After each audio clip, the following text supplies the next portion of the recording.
scene was to be the scene of their first foray as a team. But enough about the players. Let's take a look at how their game played out. It all started with a stage known as Invernetti, a 13-kilometre long series of twists and turns, some 40 minutes drive inland from Skopje. Remember that defending champion Guy Botwell started the season with a win on this, his home event. So the expectations were high for a repeat of that feat, and Botwell didn't disappoint. He posted the quickest time at 8 minutes 33.4, taking 7 seconds from the next quickest crew as a little how do you do? Yeah, car felt good, notes were good, I was happy with that. And that crew was none other than Chad van Beurden and Nico Swartz in the Gem Sport Volkswagen Polo. Yeah, we were happy, we were comfortable, I think we could have pushed it a bit harder. They were quick, yes, but they had young Free Stater Ernie van der Walt behind them. Feels good, the car feels good, the whole package, my new sponsors. Ashley Haig-Smith and navigator Damien van As in the AHS Ford Fiesta were just 2.4 seconds slower than Van der Walt, but they had a 10-second buffer over Andrew Hein and Robbie Coetzee in their Heinz Sport Volkswagen Polo. The off-season work's paid off, so I'm happy so far the time looks alright. Matthew Basie-Lyle and Schalk van Heerden in the Fragram Toyota Etios were only 0.6 of a second slower, with Franken and Kern behind them. We're the first 1600 on the road, so the lines is a bit difficult to read. Next up, Richard Leek in the ATS Ford Fiesta. Better than I expected. Just we had some problems with our intercom. I can't really hear it, it's all fuzzy. So He was followed by young AC Potgieter and navigator Tommy de Toy in their Volkswagen Polo. The established gentleman in the HRD Volkswagen Polo followed, but Nico Higgs and Etienne Lorenz were nearly 2 minutes off the pace set by Bottrell. Next up was stage 2, known as Drumdarroch. At just 8.86 kilometres long, it may not have been the longest stage on the event, quite the opposite in fact, but it is well known as a take-no-prisoners stage with ample opportunity for things to go wrong. Not that anything went wrong for the flying Bottrell and Basie-Lyle. The pair went quickest again and took another 11 seconds from Van Beurden and Swartz in the process. Andrew Hein and Robbie Coetzee posted the third quickest time on this stage, some 17 seconds slower than Bottrell. AC Potgieter and Tommy de Toy came through next fastest, just 0.1 of a second slower than Hein. Richard Leek had also clearly found some rhythm as he posted a time just 2 seconds slower than Potgieter. He was followed through by Basie-Lyle, Franken, Haig-Smith, Van der Walt and Higgs. The final stage and the first loop for the day was stage 3, known as Esperanza. This 13.7 kilometre long stage is an old favourite with spectators and offers some spectacular sugarcane-lined roads that traverse a breathtaking valley. For Bottrell, a win on this stage would make it a hat-trick of stage wins. His time of 10 minutes and 48 seconds was pretty good. Unfortunately for the young Durbanite, it wasn't quite fast enough to beat Van Beurden, who had decided it was time to turn up the wick. His time of 10 minutes 46.9 was 1.1 seconds quicker than that of Bottrell. Not enough to make a real impact, but even so. Ernie van der Walt had also found some extra pace on this stage, posting the third quickest time, albeit 9 seconds slower than the time posted by Bottrell. Richard Leek was again quick, bringing the ATS Ford Fiesta through in the fourth fastest time, just 5 seconds slower than Van der Walt. Ashley Haig-Smith in a similar Ford Fiesta was next quickest, with Matthew Basie-Lyle in the Fragram Toyota behind him. Andrew Hein was going strong. He was followed through the stage by Paul Franken and AC Potgieter, with Nico Higgs in car number 100 still hanging on. With the first 3 stages of the rally complete, it was time for the crews to return to the Dunlop Service Park for some much-needed rest and repairs, before tackling the same 3 stages again in the afternoon. This is also the ideal moment to take a look at who was where in the standings at this point. So after 3 stages, it was defending champions Guy Bottrell and Simon Basie-Lyle who topped the standings.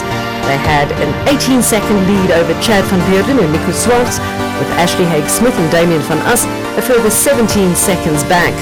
Richard Leek and Maricus Fourie were in 4th, while Matthew Basie-Lyle and Schalk van Heerden completed the top 5.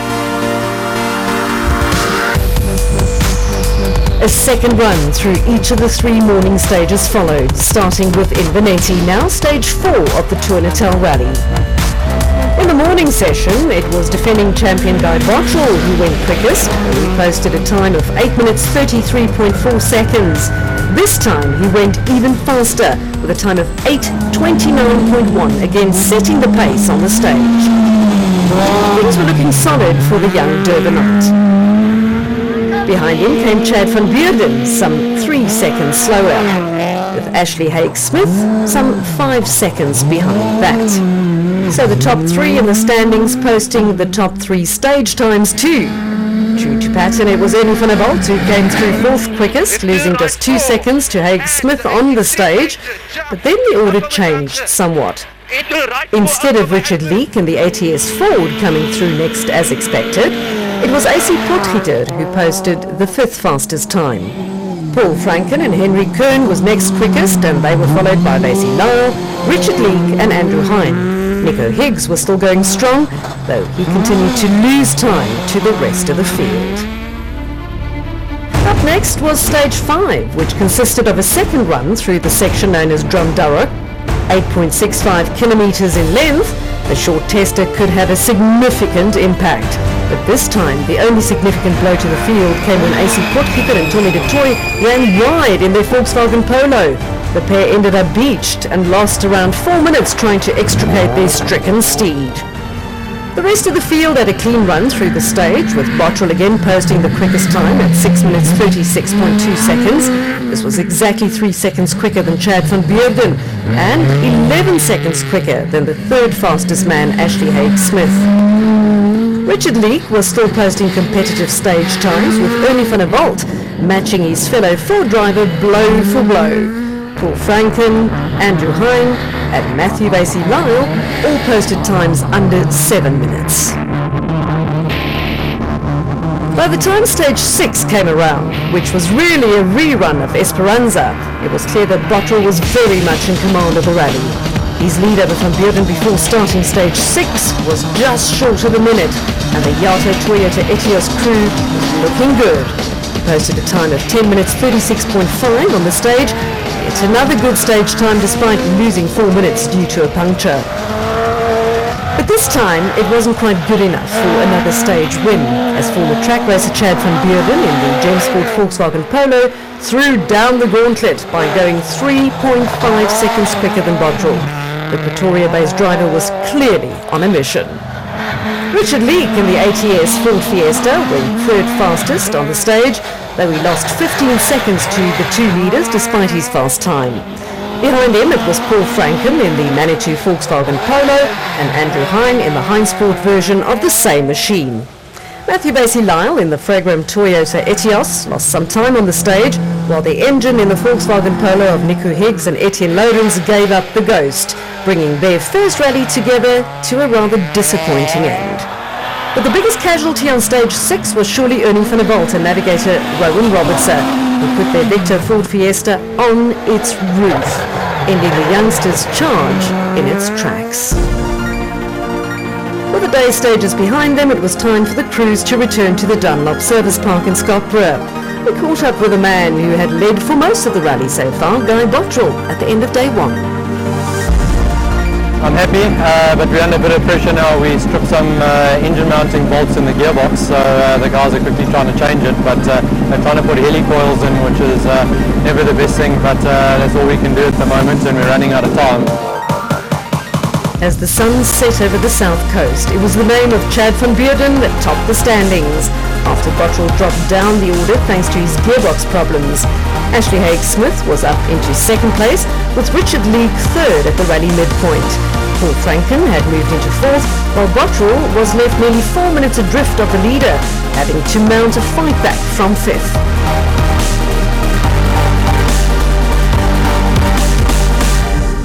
For day 2